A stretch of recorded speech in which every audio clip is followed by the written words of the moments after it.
যমজ বাচ্চার মা হওয়া ঠিক যতটা ভাগ্যের এবং আনন্দের বিষয়, ঠিক তেমনই অনেক কষ্টের একটি বিষয়। দুটো বাচ্চাকে একসাথে হ্যান্ডেল করা কিন্তু অনেক কঠিন। এই যে দেখেন, আজকে দুপুরবেলা দুজনেই ঘুমাবে, দুজনেই ঘুমানোর জন্য কান্না করছিল, কিন্তু আজকে আম্মু একটু ব্যস্ত ছিল, তাই বাধ্য হয়ে আমি দুজনকে একসাথে ঘুম পাড়াচ্ছিলাম। একজনকে পায়ের উপর নিয়েছি, আরেকজনকে বুকে নিয়েছি। ছেলেটা যেহেতু ব্রেস্ট ফিডিং করতে করতে ঘুমায়, তাই ওদেরকে ব্রেস্ট ফিডিং করাচ্ছিলাম। আর আমার এই অবস্থায় কিন্তু প্রচণ্ড পায়ে এবং কোমরে চাপ পড়ছিল।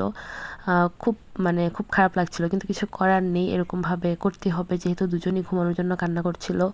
তো বাবুদেরকে আমি সাধারণত দেখা যায় গোসল করানোর আগে একটু রোদে খেলতে দিই। তো আজকেও সেরকমই ওদেরকে হালকা একটু রোদে দিয়েছিলাম, খেলতে দিয়েছিলাম। ওরা বাইরে বের হয়ে কিন্তু প্রচণ্ড খুশি হয়, কিন্তু ওদের দুজনকে যে আমি একা বাইরে নিয়ে যাব সেটারও উপায় নেই। তাই এই যে ঘরের সামনে অল্প একটু জায়গা আছে, এখানেই ছেড়ে দিয়েছে এবং আমি সাথে দাঁড়িয়েছিলাম।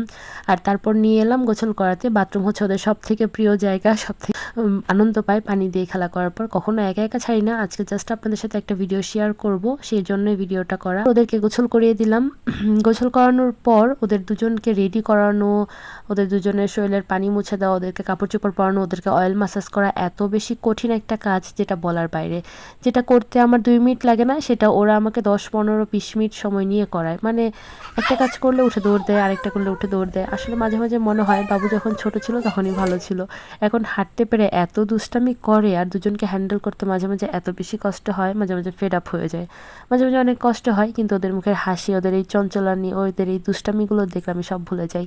বাবুদেরকে রেডি করার পর এই যে আমি রুমটাকে গুছিয়ে নিয়েছি। রুমের এত বাজে অবস্থা করে রেখেছিল, আপনারা দেখলে ভাববেন যে এটা হয়তো বস্তি। আসলে 2 বাচ্চার ঘর, ঘর গোছাতে গোছাতে আমার যদি আধা ঘন্টা সময় লাগে, ওরা সেটাকে এলোমেলো করতে 2 মিনিটের বেশি সময় নেয় না। তো ওদেরকে রেডি করানোর পর আমি ওদের জন্য লাঞ্চ নিয়ে এসেছি। ওদেরকে আজকে খাইয়ে দিব হচ্ছে লাঞ্চ, সাদা ভাত, ছোট্ট একটা দেশি মুরগির ডিম ঝুরি ঝুরি করেছি, আর এখানে পেঁপে ভাজি, আর এখানে মিক্সড সবজি। সবজিটা মিক্সড রান্না করা হয়েছিল হচ্ছে ডাল, মিষ্টি কুমড়া, পেঁপে আর আলু দিয়ে।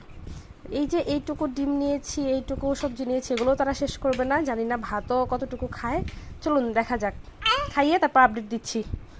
প্লেট খাচ্ছে, প্লেট খেয়ে ফেলবে, কিন্তু ভাত খাবে না, এই অবস্থাই করে। মুত্তাকিন একদমই খায়নি। মুত্তাকিনকে মাত্র 2বার ভাত দিয়েছিলাম। ও নিজের ইচ্ছাতে 2বার মুখে নিয়েছিল, কিন্তু ও 2বারই ভাত ফেলে দিয়েছে। 2বার মুখে ডিম দিয়েছি, ডিমও ফেলে দিয়েছে। অনেকটা ভাত আমি বাইরে ফেলে দিয়েছি। আর এই যে এগুলো হচ্ছে ওদের না খাওয়ার ভাত আর কি। এরপর এইটুকু খাবারও আর খেতে চাচ্ছিল না। তো যাই হোক, মুত্তাকিন না খেলেও মুঞ্জারিন ডিমটা খেয়েছে মাশাল্লাহ, আর সবজিটাও খেয়েছে, তবে ভাত কম খেয়েছে মুঞ্জারিন। আমি সাধারণত বাচ্চাকে ভাত কমই খাওয়ানোর চেষ্টা করি। আমি চাচ্ছিলাম যে ওরা যেন সবজি আর ডিমটা শেষ করে, কিন্তু মুত্তাকিন তাও খাই, তবে মুঞ্জারিন খেয়েছে আলহামদুলিল্লাহ। তো মুঞ্জাইন যতটুকু খেয়েছে আলহামদুলিল্লাহ আমি খুশি, কিন্তু মুত্তাকিন যে খেলো না, না খেয়ে ও দুপুরবেলা ঘুমাতে চাচ্ছিল। তো তারপর উপায় না পেয়ে মুত্তাকিনকে আমি ব্রেস্ট ফিডিং করিয়ে ঘুম পাড়িয়েছিলাম। আর সাধারণত মুত্তাকিন এভাবেই ঘুমিয়ে থাকে। তো ওই যে শুরুতেই বললাম যে আজকে দুপুরবেলা আম্মু একটু ব্যস্ত ছিল, সেই জন্য আমি বাধ্য হয়ে দুজনকে একসাথে ঘুম পাড়াচ্ছিলাম। এই যে দেখেন, বাবুরা কিন্তু এখন বড় হয়ে গিয়েছে, একসাথে ঘুম পাড়াতে গেলেও সমস্যা হয়, একজনের গায়ের উপর আরেকজনের পা লাগে। তো দেখা যায় অনেক সময় দুষ্টামি করে, ঘুমাতে চায় না। তবে আজকে মেয়েটা ঘুমিয়ে গিয়েছে। রুমের কিন্তু দরজা জানালা একদম সবই বন্ধ, লাইটও অফ। তো এভাবেই আমি সাধারণত বাচ্চাকে ঘুম পাড়াই। একটু অন্ধকার করে দিলে ওরা খুব তাড়াতাড়ি ঘুমিয়ে যায়, এবং ওরা বুঝতে পারে যে এটা ওদের ঘুমের সময়। তো ছোটোবেলা থেকে যেহেতু এভাবেই ঘুম পাড়াই, এটাতে ওরা ইউজ টু হয়ে গিয়েছে, আমার জন্যও সুবিধা হয়। তো এই যে মুঞ্জাইন অলরেডি ঘুমিয়ে গিয়েছে মাশাল্লাহ, কিন্তু মুত্তাকিন তখনও দুষ্টামি করছিল। ওই যে মুত্তাকিনের শরীরে মুঞ্জাইনের পা লাগছিল, ও মুঞ্জাইনের পা ধরে টানাটানি করছিল, দুষ্টামি করছিল। একটু পরপর বলছিল আপা আপা। ও তো মুজাহিনকে সবসময় আপাই ডাকে, আপনারা জানেন। তো যাই হোক, অনেকক্ষণ চেষ্টা করার পর মুত্তাকিনকে আমি ঘুম পাড়াতে পেরেছি। ও যেহেতু খাওয়া দাওয়া একদমই করতে চাচ্ছে না, জানি না কেন। ও কিন্তু সুস্থ মাশাল্লাহ, ওর কোনো সমস্যা নেই, কিন্তু তারপর রুচির মধ্যে হয় একটু চেঞ্জ হয়েছে। তো যাই হোক, মুত্তাকিনকে ঘুম পাড়িয়ে দেওয়ার পর আমি গোসল করেছি, নামাজ পড়েছি। তারপর এসে দেখি মুঞ্জাইন সজাগ হয়ে গিয়েছে। ভাবলাম একটু আরামে লাঞ্চটা করে নেব, তারপর সজাগ হবে, কিন্তু না, সেটা হয়নি। মুঞ্জাইন হঠাৎ করে দেখি উঠে বসে আছে। তো মুঞ্জাইনের ঘুম কমপ্লিট হয়নি, তারপর মুঞ্জাইনকে আমি আবারও ঘুম পাড়িয়ে দিয়েছি।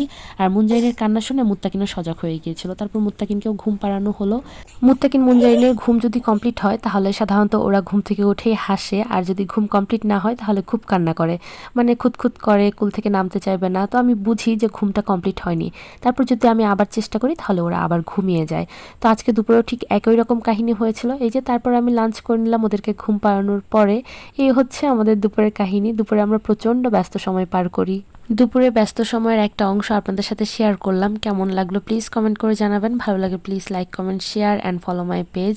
আর দোয়া করবেন আমার বাচ্চাদের জন্য। আপনারা সবাই ভালো থাকবেন, সুস্থ থাকবেন। আল্লাহ হাফেজ।